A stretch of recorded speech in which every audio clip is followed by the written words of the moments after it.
In the summer of 2013, the peaceful community of Hartford, Wisconsin was rocked to its core when 19-year-old Jessie Blodgett was found murdered. Now, everyone fears that a murderer is living among them, but it is the incredible courage of another woman that ultimately leads police to her killer.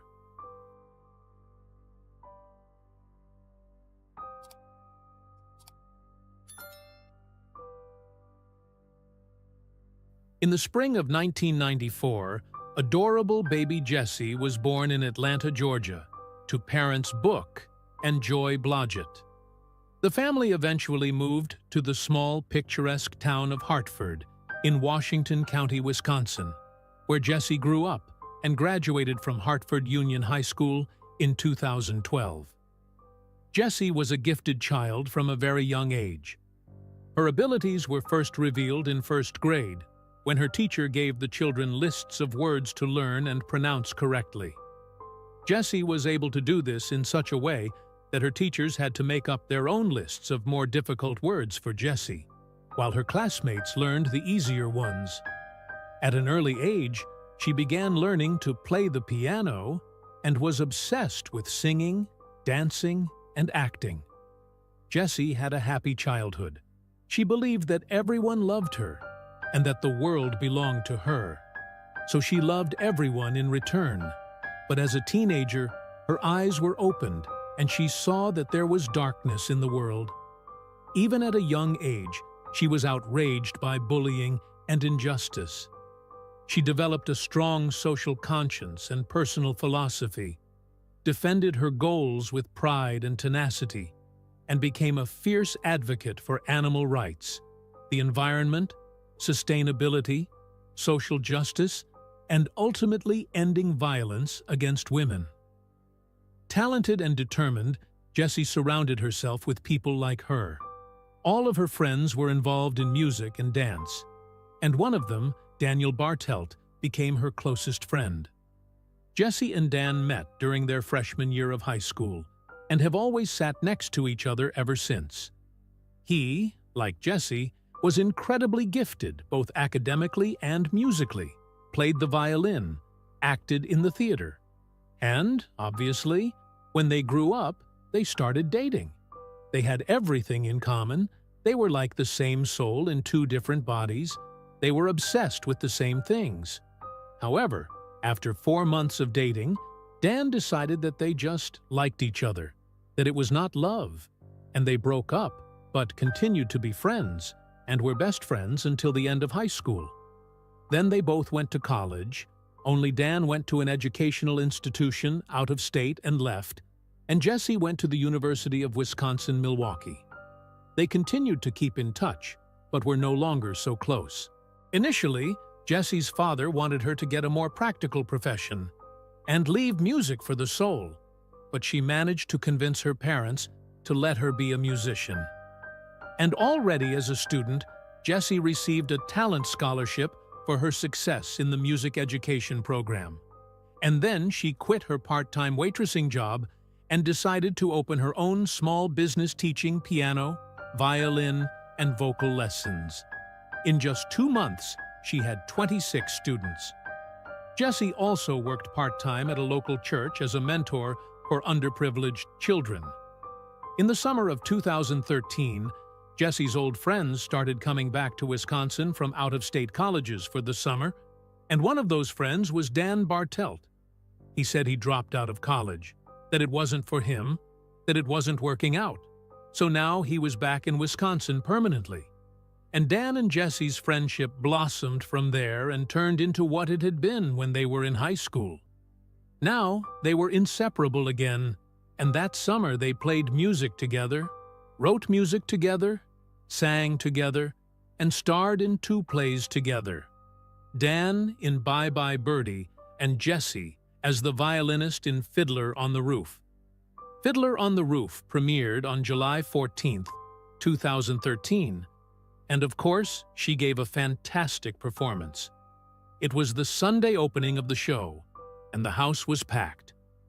That night was the first cast party, and she seemed happy at the party. However, as it turned out, She was actually very uncomfortable. At about 1 a.m., Jessie came home. Her mother was still awake, and she told her that there were two older men at the party who flirted with her and made her feel uncomfortable. One tried to sit her on his lap. After discussing it, mother and daughter went to bed, but before they went to bed, Jessie wrote in her journal, "I think I am being corrupted. I think some men take what should be platonic love and turn it into a competition. And also, I am not helpless. I recognize problems and confront them without fear. God be with me." The next morning, at about 8, Jessie's mother, Joy, left her laundry in her room and then went to work, her father already at work. And 4 hours later, around noon, Joy returned home for lunch. But the house seemed strangely quiet. No piano playing, no singing.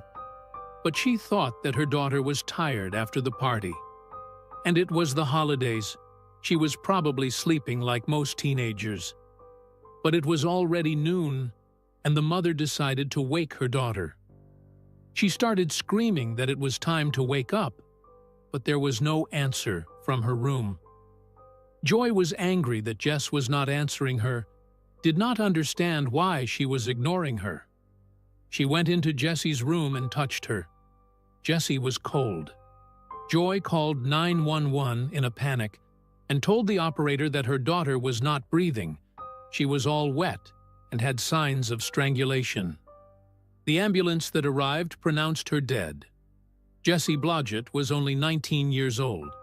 The police officers who arrived at the scene immediately realized that the case would be investigated as a murder, so access to the room for outsiders, or more precisely, for the father and mother, was closed. Hartford Police Detective Richard Tickens was one of the first investigators to arrive at the scene that day, and found a very noticeable rope mark on the girl's neck, and very faint marks on her wrists and ankles, presumably from tying her up. Jessie's hair and clothes were wet, meaning the killer had washed the girl, put her back in bed, and covered her up. He was probably trying to get rid of any evidence on her body. The police found no signs of forced entry, meaning the victim most likely knew her killer. The mother told of a conversation she had had with her daughter that night, that two men at a party had behaved inappropriately towards Jessie. It later turned out that one of them had not shown up for work on Monday, which aroused even more suspicion. He was found and detained. He did not hide, cooperated with the investigation, and was released after several hours of conversation. Investigators were never able to find anything that would connect him to the crime scene, and cell phone records did not indicate his presence in Jessie's house. The second man was also found and questioned, and also released. They were both innocent. While the Hartford police were questioning Jess's family and friends, authorities in the neighboring city of Richfield were looking for a man who attacked a woman in a park. This happened 3 days before Jessie Blodgett was killed. A young woman named Melissa Etzler was walking her dog in a local park in the morning and was about to leave when she was startled by the sound of footsteps behind her. Melissa looked back and said to the stranger, "Oh, you scared me," and turned away.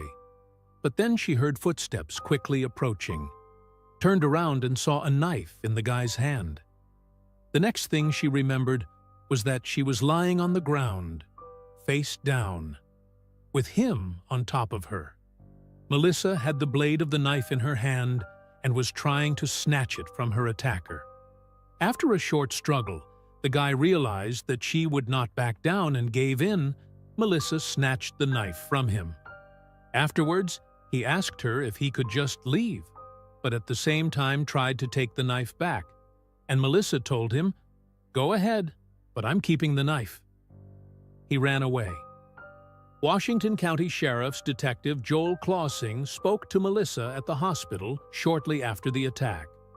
Her emotions were still as raw as the wounds from the fight with her attacker, but she pulled herself together and told him what had happened to her, and added that she had kept the knife and that it was in her car.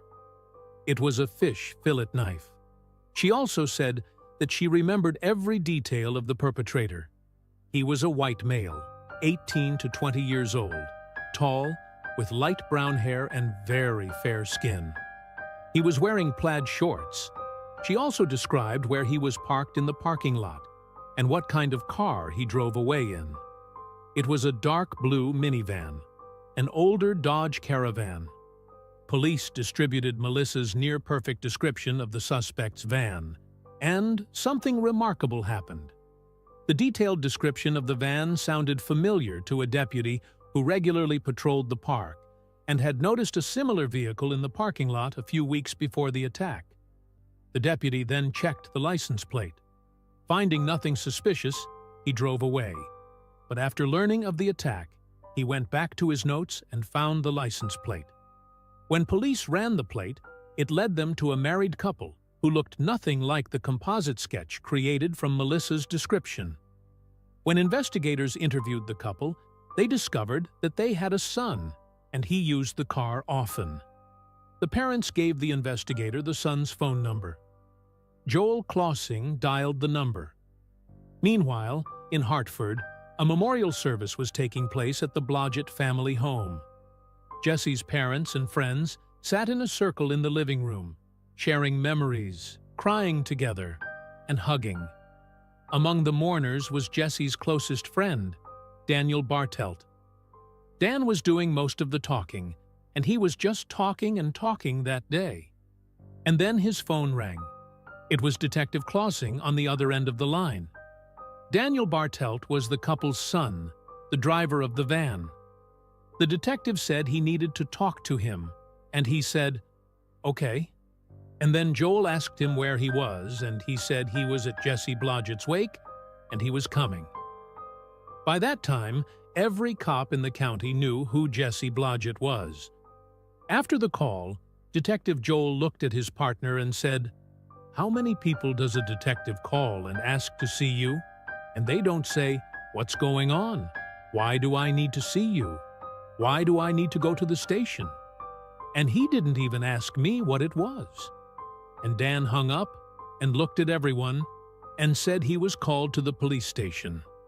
Of course, at that point, no one there knew about the attack on Melissa Etzler. Jessie's mom even told him not to worry, because they were going to talk to all of Jessie's friends. The detectives begin questioning him, and soon Daniel reveals something interesting. By this time, the detectives knew that Dan didn't actually have a job. Every day, he'd get up, put on his work clothes, grab his lunch, get in his parents' minivan, and pretend to go to work. But he'd just drive out of town and just go to random places and parks, just walk around and sit. The detectives said they knew he wasn't working. He eventually confessed that he was the one who attacked Melissa in the park. He tells the detectives that ever since he dropped out of college, he was afraid of life, and he just wanted someone else to feel the same way. So now they had the connection and the emotion. But to back it up, the police needed evidence, so they went to the park, collected all the trash from all the trash cans that were there. In one of them, they found several items that had Bartelt's blood on them. They also found a roll of tape that he was probably going to use to tape her mouth shut, or maybe wrap it around her wrist or ankle or something. And then when they searched Dan's house, they found identical tape around some pipes. At the lineup, Melissa didn't hesitate to point out Dan. He was arrested and remanded in custody pending trial. Meanwhile, one of the officers who had interrogated him that day remembered something else Dan had said during interrogation.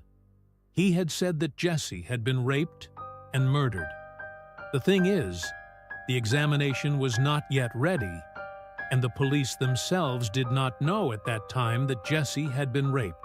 Only the killer could have known about this. So, while Dan Bartelt sits in jail for attacking a girl in the park, the detectives working on this case share what they know with the detectives investigating the murder of Jessie Blodgett. A search warrant was immediately issued for his home.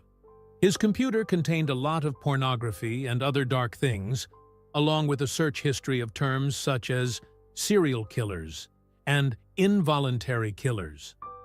And the creepiest thing is that the police found a movie on Dan's computer in which the scenes were exactly the same as what happened in the room with Jessie: tying up, raping, strangling, and washing the body. And now, the detectives decided to question him specifically about Jessie's murder.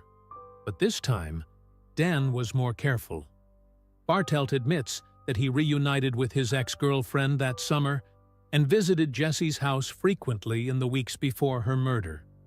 He even said that he had good reasons for hiding the fact. He said that they were romantically involved, but he kept it secret because he was dating someone else. He pretended to cry almost the entire time he was being questioned, but he didn't shed a single tear. Dan claimed to have an alibi for the day of Jessie's murder. He said that he left the house, as always, pretending to go to work, and then went to a couple of different parks, ending up in Woodlawn Union Park around 10 a.m. When asked what he was doing there, Dan said that he was reading and trying to write. And then, when it comes to what he was trying to write, he tells the detectives it's a series of stories about a young girl similar to Jessie who ends up getting murdered. And as the detectives press, Dan Bartelt's tone suddenly becomes less maudlin. Dan Bartelt exercises his right to remain silent on the matter and says that if they're going to continue talking, he'd like to bring his lawyer. And that's where the interrogation ends. The detectives have no choice but to check Dan's alibi. And yes, he was in the park that morning, caught on camera. Based on this information, the police go to Woodlawn Union Park and decide to search all the trash cans. They find a cereal box containing paper towels, and underneath them, a gag, rope, tape, and antiseptic wipes with red stains. DNA matching Jessie and Daniel was found on ropes, with one rope matching the ligature marks on the girl's neck and another matching the marks on her wrists and ankles. Then, when detectives search Dan Bartelt's house, they find the exact same rope in his garage. Daniel's DNA was found under Jessie's fingernails. When they searched Jessie's bedroom, they found duct tape under her bed. And it was the same brand and type of tape that police found in containers at the park when Melissa was attacked. And it was the same tape that was on the pipes in Dan's house. It had Daniel's fingerprints on it. Police believe that he tied up Jessie, gagged her, and taped her up. The autopsy results were also ready, proving the fact of violence. Now the detectives had evidence in their hands. The police believed that Daniel was a sociopath and committed this terrible crime to satisfy his dark desires. They believed that he chose her because he knew that she would be alone at home that day. After this news, it was difficult for parents and friends to deny that the Daniel Bartelt they thought they knew well was someone completely different. The trial did not last long, and although Dan denied all the charges against him, he was still charged with first-degree murder and found guilty. Daniel Bartelt was sentenced to life in prison without the possibility of parole. Bartelt did not apologize to his parents. "I can't prove to anyone that I'm innocent, not even to myself," Bartelt continues. "I can't prove that the sun, which I haven't seen for over 400 days, still rises and sets, but I like to believe that it does. I suffer more now than ever before." Dan tried to appeal his conviction in 2017 on the grounds that the police hadn't explained his rights well enough, and of course it was rejected. He is still serving a life sentence.